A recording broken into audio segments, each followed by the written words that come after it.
आज बात करेंगे कि पाकिस्तान स्टॉक एक्सचेंज का फर्टिलाइजर सेक्टर सबसे स्ट्रॉन्गेस्ट सेक्टर्स में से एक कैसे है और फौजी फर्टिलाइजर कंपनी यानी कि एफएफसी इंडस्ट्री लीडर बनकर सबसे आगे है कैसे। This is not a financial advice but इस वीडियो देखने के बाद आपको पता चल जाएगा कि आखिरकार आपको एफएफसी फौजी फर्टिलाइजर कंपनी में इन्वेस्टमेंट करनी भी चाहिए या नहीं। आज की वीडियो का सबसे पहले कुछ पार्ट्स होंगे। Number 1 is company background, number 2 why FFC over others, and number 3 analysis of latest financial statements, number 4 risk involved in fertilizer sector, and number 5 the final conclusion।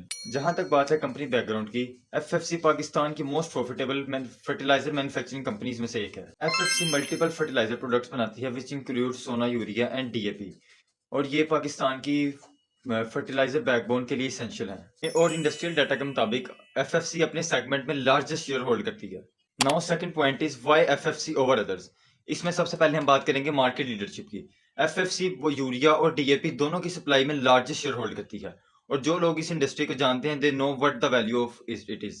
दूसरा पॉइंट है large scale operations which gives it production efficiency and wide distribution. इसमें third point है constant dividend pay outs which elevates it at a higher level than other competitors in the segment। इस सबसे कम से कम तो ये तो clear है कि एफएफसी सिर्फ एक फर्टिलाइजर मैन्युफैक्चरर नहीं बल्कि एक इंडस्ट्री लीडर और कांस्टेंट रिटर्न जनरेटर भी है।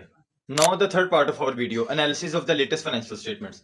The results for the quarter ended 30 September 2025 shows that FFC ने नेट प्रॉफिट अपना शो किया है 19 billion rupees with the revenue of about 127 billion, and the current market cap of the total FFC company is around 847 billion rupees. It shows their strong strength over their sector and the competition they are efficiently tackling with. Fourth part of our video, risk involved in while investing in agriculture sector।